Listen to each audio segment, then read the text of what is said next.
श्री गणेशाय नमः। ओम नमो भगवते वासुदेवाय।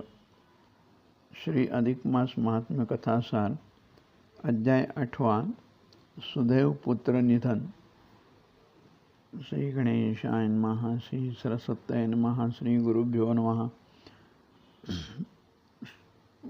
श्री वाल्मिकी ऋषी दृढधन्वा राजाला सांगू लागले, गौतमीच्या सांत्वनाने सुदेवाचे मन थोडे ताळ्यावर आले. जे विधिलिखित आहे त्याला सामोरे गेलेच पाहिजे असा विचार करून सुदेव शुकदेवाचे पालनपोषण करू लागले. तो 12 वर्षाचा होत असताना शुकदेव आपल्या मित्रांसहित एका विहिरीत पोहण्यासाठी उतरला. उन्हाळ्याचे दिवस होते. त्यांचे सवंगडी त्यांच्यासोबत होते. ते पाण्यात पकडापकडी खेळू लागले. कोणी मुलगा पाण्यात आत जायचा, वर यायचा. शुकदेव पोहता पोहता अचानक तळाशी गेला. फुफ्फुसात पाणी शिरल्याने तो गतप्राण झाला. बराच वेळ तो मित्रांना दिसलाच नाही. मुले घाबरलीत. गौतमीकडे ते आलेत. आई, आपला शुकदेव विहिरीत बुडाला. धावा धावा ते ऐकून गौतमी मूर्छित पडली. तेवढ्यात सुदेव दर्भसमिधा घेऊन आला. घरातील रडारड व शुकदेव बुडाल्याची वार्ता ऐकून तोही गलितगात्र झाला. त्यानंतर पतिपत्नी विहिरीकडे धावले. तोपर्यंत शुकदेव पाण्यावर तरंगत वर आला. मृतदेह वर काढल्यावर सुदेव गौतमीला शोक अनावर झाला. ते दारुण आक्रोश करू लागले. श्री विष्णूंचा धावा करू लागले. तेवढ्यात एक आश्चर्य घडले. काळेकुट्ट मेघ चारी दिशांनी आकाशात जमा होऊन मुसळधार पाऊस पडू लागला.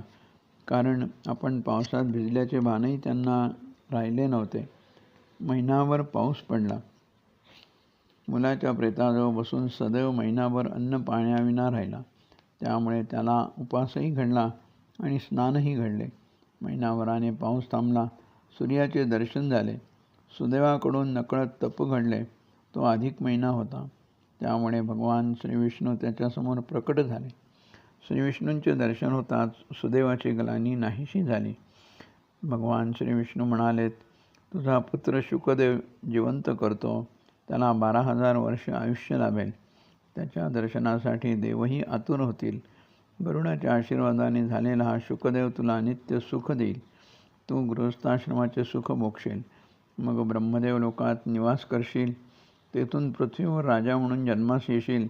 तुझे नाव दृढधन्वा व तेव्हा गौतमी तुझी पत्नी म्हणून येईल. तिचे नाव गुणसुंदरी राहील. शुकदेव हा पोपट म्हणून येईल व वनात झाडावर बसेल. तू साशंक होऊन राजप्रासादात परत येशील. तुझी शंका वाल्मिकी ऋषी दूर करतील. शुकदेव जिवंत झाला त्यामुळे सगळीकडे आनंदी आनंद झाला. सुदेवाने भगवान विष्णूंची स्तुती केली. अधिक मासात स्नान व उपवास घडल्यामुळे आपला पुत्र पुन्हा जिवंत झाला. या सर्व घटनांमुळे तो काही काळ गोंधळून गेला. त्याचा कार्यकारण भावचा प्रश्न सुदैवाने भगवान विष्णूंना विचारला. इति श्री अधिक मास महात्म्य अध्याय 8 समाप्त.